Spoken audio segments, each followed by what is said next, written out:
मार्कंड नाम के ऋषि थे। शिव की कृपा से पुत्र मिला, लेकिन जब विचार किया, अपने तपोबल से देखा तो समझ गए कि हमारा जो पुत्र है वो अल्प आयु का होगा। पिता मार्कंड तो समझ गए मेरा बेटा केवल 16 वर्ष की उम्र ही इसकी होगी, बड़ा अल्प आयु का होगा।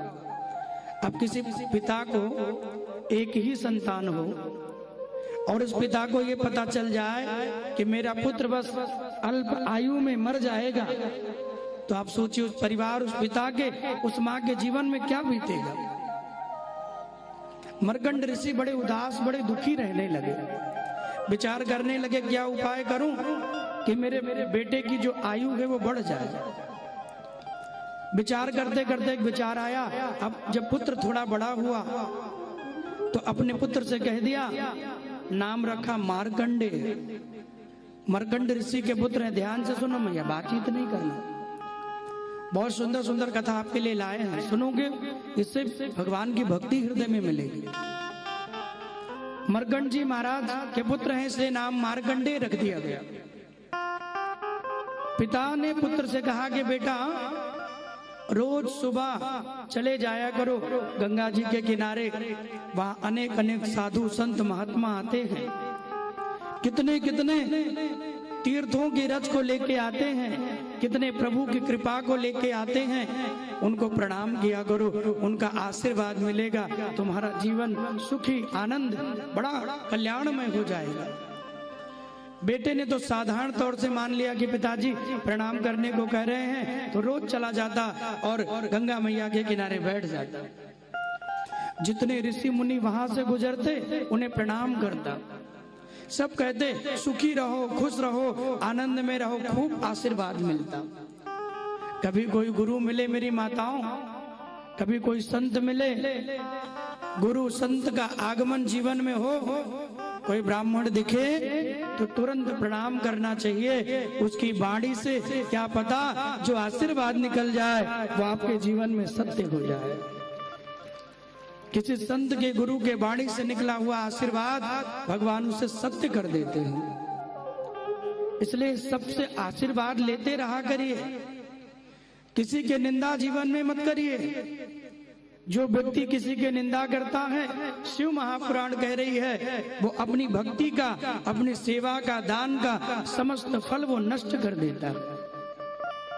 इसलिए जीवन में अपमान नहीं करना है, सम्मान करिए, प्रणाम करिए। पुत्र प्रणाम करने लगा, पिता वहां से देखते रहते कौन आ रहा है।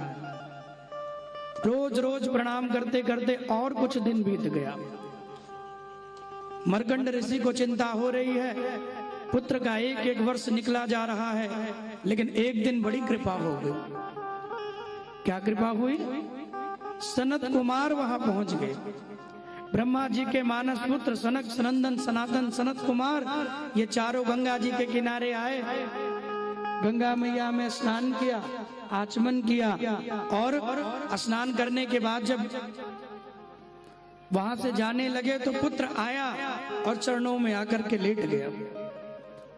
और जब चरणों में आकर के लेट गए, सनत कुमारों को बड़ा आनंद आ गया और तुरंत उठाया, आहा, ये बालक तो बड़ा ओजस्वी है, ये बालक तो बड़ा तेजस्वी लग रहा है। और उन्होंने पुत्र के इस भाव को देखकर कह दिया, दीर्घ जीवी भवा। और जैसे कहा दीर्घ जीवी भवा, वैसे तुरंत मार्कंड ऋषि आए और चरणों में लेट गए। आंखें भर गई, नेत्रों से आंसुओं की धारा निकल पड़ी और रोते रोते कहने लगे, गुरुदेव आपने कृपा तो बहुत की, लेकिन आपने जो आशीर्वाद दिया है यह हमारे पुत्र को लगेगा नहीं। उनको रोता हुआ देखकर संत कुमारों ने पूछा, आज तक हमारा आशीर्वाद कभी निष्फल नहीं हुआ है, हे ऋषि आपने कैसे कह दिया कि हमारा आशीर्वाद इसको नहीं लगेगा? आपको कैसे लग रहा है?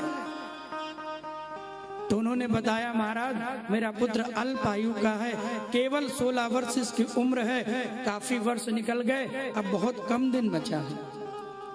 ये कहकर रोने लगे। अब सनत कुमार तो चिंता में पड़ गए। अब आशीर्वाद तो, वरदान तो दे दिया, अब आशीर्वाद दे दिया तो भगवान के वचन हो गए, अब वो पूर्ण होना है, लेकिन अल्प आयु जो है वो भी पूर्ण होना है। अब दोनों चीजें एक साथ कैसे हो? मरकंड ऋषि रोने लगे तो सनत कुमारों ने कहा, हे ऋषिवर, कोई चिंता की बात नहीं है, जो गुरु के संत के शरण में आता है उसकी झोली हमेशा भरती है, वो खाली नहीं जाता है।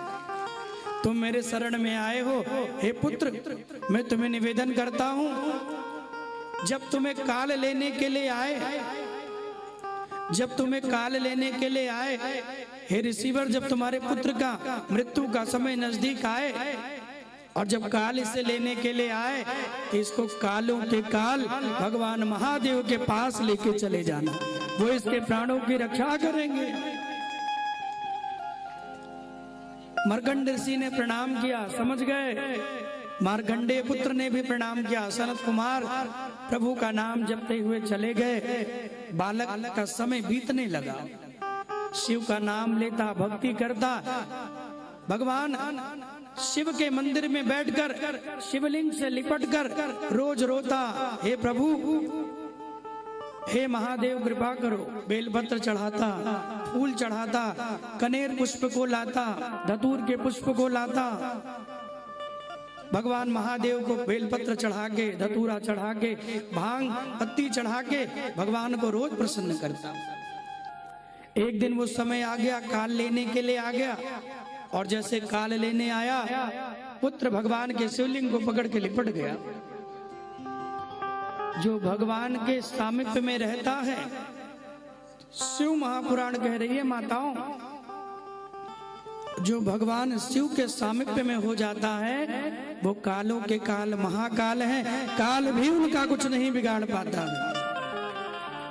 काल आकर के खड़ा है, मृत्यु का समय हो गया है, लेकिन पुत्र शिवलिंग को लिपट के रो रहा है। अब काल को चिंता हो गई, इस पुत्र को कैसे लेके जाऊं?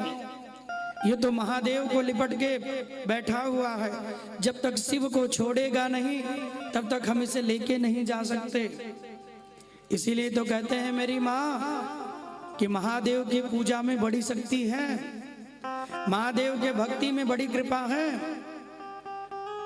काल की हिम्मत नहीं हो रही है, मृत्यु के देवता खड़े हैं, समय निकल रहा है, लेकिन महादेव के शिव का आलिंगन किया है।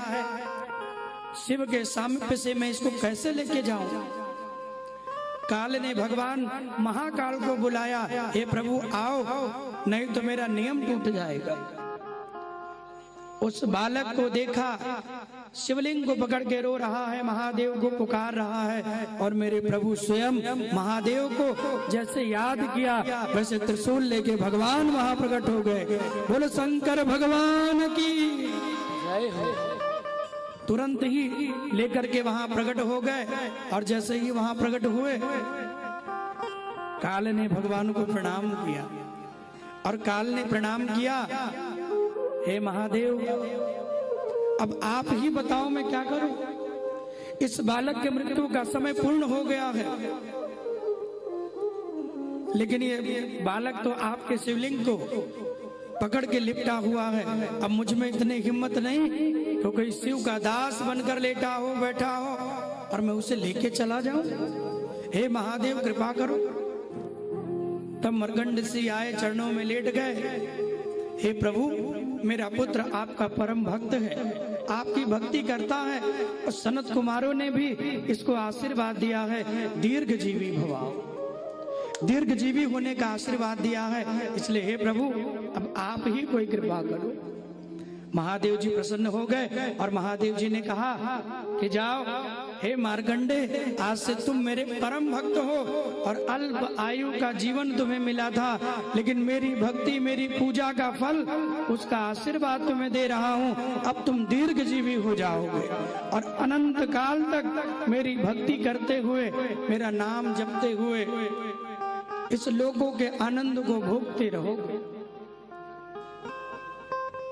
तो वो मार्कंडेय ऋषि जो अल्प आयु जिनको समय मिला था, लेकिन भगवान महादेव की कृपा हुई तो वो दीर्घ जीवी हो गए। इसलिए मृत्यु को भी टालने वाले अगर कोई है तो वो केवल और केवल मेरे महादेव हैं, जो काल को भी टाल सकते हैं।